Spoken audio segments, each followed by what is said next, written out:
കേരളത്തിലെ ഏറ്റവും പഴക്കം ചെന്നതും പ്രസിദ്ധവുമായ ആരാധനാലയങ്ങളിൽ ഒന്നാണ് ഭീമാപള്ളി ദർഗാ ഷെരീഫ്.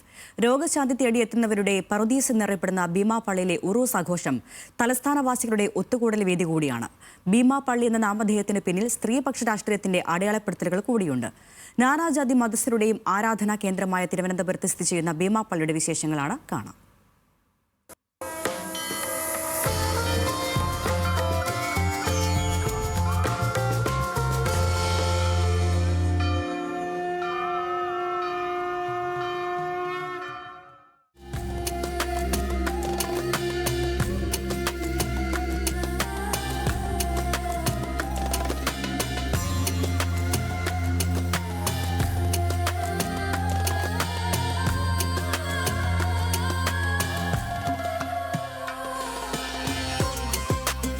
ഇവിടെ അന്ത്യവിശ്രമം കൊള്ളുന്നത് മഹദിയായ ഭീമാ ബീവി റളിയല്ലാഹു തആല അൻഹ.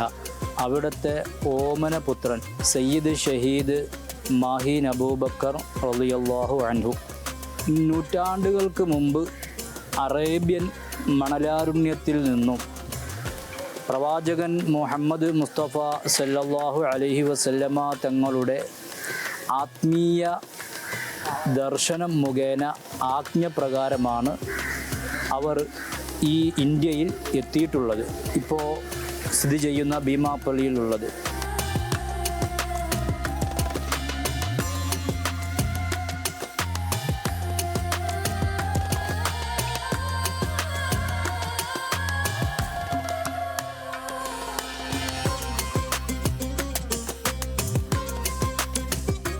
ചില ചരിത്രകാരന്മാർ ഭീമാപള്ളിയുടെ ചരിത്രം 1300 കൊല്ലത്തെ പഴക്കമുണ്ട് എന്നും പറയപ്പെടുന്നുണ്ട്.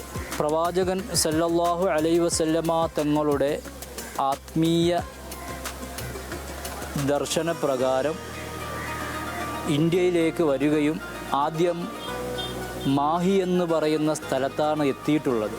അവിടെ നിന്നും നമ്മുടെ തിരുവനന്തപുരം തിരുവല്ലം എന്ന് പറയുന്ന സ്ഥലത്ത് വരികയും അവിടെ നിന്നാണ് ഇപ്പോൾ നിലനിൽക്കുന്ന ഭീമാപള്ളിയിൽ എത്തിയിട്ടുള്ളത്. അന്ന് ഭീമാപള്ളി എന്നുള്ള പേര് ഈ സ്ഥലത്തിനൊന്നുമില്ല. മഹദി അവറുകൾ വന്നതിന് ശേഷം അവരുടെ പേരിൻ്റെ കൂടെയാണ് ഈ പള്ളി അറിയപ്പെടുന്നത്. അങ്ങനെയാണ് ഭീമാപള്ളി എന്ന നാമത്തിൽ ഈ സ്ഥലവും പള്ളിയും അറിയപ്പെടുന്നത്.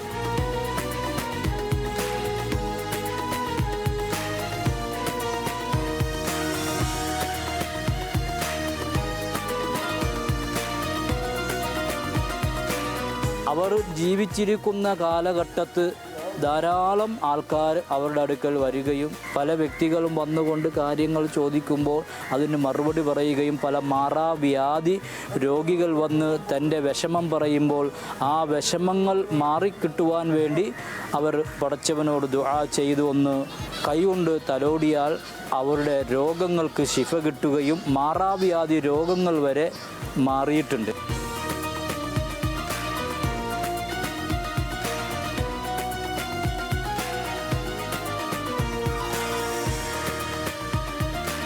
ബഹുമാനപ്പെട്ടവരുടെ മകൻ മാഹീൻ അബൂബക്കർ റളിയല്ലാഹു അൻഹു ഉമ്മയുടെ നിർദ്ദേശപ്രകാരം ഉമ്മയോട് സമ്മതം വാങ്ങി ഒരിക്കൽ ഹജ്ജിന് പോകാൻ വേണ്ടി ഒരുങ്ങുകയുണ്ടായി.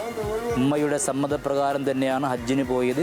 ഹജ്ജിന് പോകുന്ന വേളയിലാണ് ഇവിടെ ഉമ്മയുമായി ചില ആൾക്കാർ വന്ന് സംസാര വിഷയങ്ങളാവുകയും അത് മുഖേന ഭീമാ ബീവിക്ക് വളരെ വിഷമങ്ങൾ ഉണ്ടായിട്ടുണ്ട്. പിന്നെ രണ്ടാമതും പ്രശ്നങ്ങൾ ഉണ്ടാക്കിയ ആൾക്കാർ വന്ന് സംസാര വിഷയങ്ങളും പ്രശ്നങ്ങളുമായി അങ്ങനെ കലഹിക്കുകയും ആ കലഹത്തിലാണ് മാഹീൻ അബൂബക്കർ റളിയല്ലാഹു അൻഹു ഷഹീദാകുന്നത്. ഷഹീദ് എന്ന് പറഞ്ഞാൽ പരിശുദ്ധമായ ഇസ്ലാമിന് വേണ്ടി രക്തസാക്ഷിത്വം വഹിച്ചവർ എന്നാണ് ഷഹീദിൻ്റെ അർത്ഥം.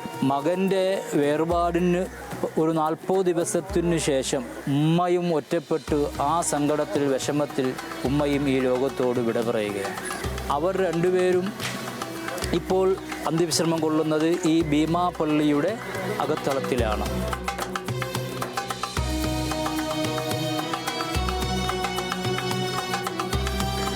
എല്ലാ കൊല്ലവും അറബി മാസം ജമാഅത്തുൽ ആഖർ 1 മുതൽ 10 വരെയും ഇവരുടെ ഉറൂസ് കർമ്മം നടന്നുകൊണ്ടിരിക്കുകയാണ്. ആണ്ട് നേർച്ച ഉറൂസ് എന്ന് നമ്മൾ പറയും. അറബിയിൽ ജമാഅത്തുൽ ആഖിർ 1 എന്നാണോ അന്ന് നിശ്ചയിച്ച ആ ജമാഅത്തുൽ ആഖിർ 1 മുതൽ 10 വരെയുള്ള ദിവസം, നീണ്ട ദിവസം മതപ്രഭാഷണവുമായി കൊണ്ട് കേരളത്തിൻ്റെ വിവിധ ഭാഗങ്ങളിലുള്ള പ്രഗത്ഭരായ പണ്ഡിതന്മാർ വന്ന് 10 ദിവസവും പ്രഭാഷണം നടക്കാറുണ്ട്.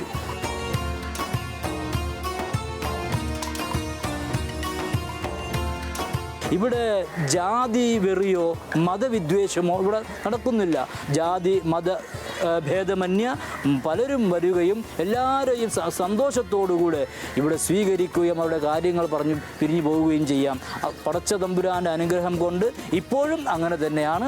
ഈ ഭീമാപ്പള്ളി സ്നേഹത്തിൻ്റെയും സമാധാനത്തിൻ്റെയും ഐക്യത്തിൻ്റെയും മതമൈത്രിയുടെയും നാടായി ഈ ഭീമാപ്പള്ളി വളർന്നുകൊണ്ടിരിക്കുകയാണ്.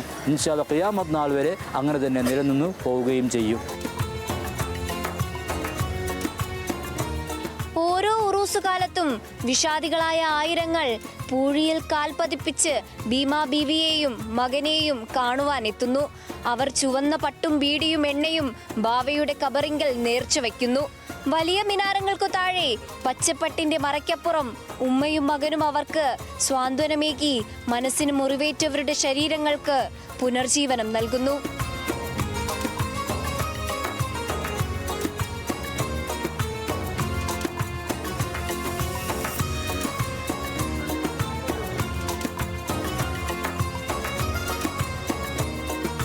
ക്യാമറ പേഴ്സൺ രതീഷ് കട്ടേലയ്ക്കൊപ്പം സനിസ ശോഭ ചന്ദ്രൻ, ന്യൂസ് മലയാളം, തിരുവനന്തപുരം.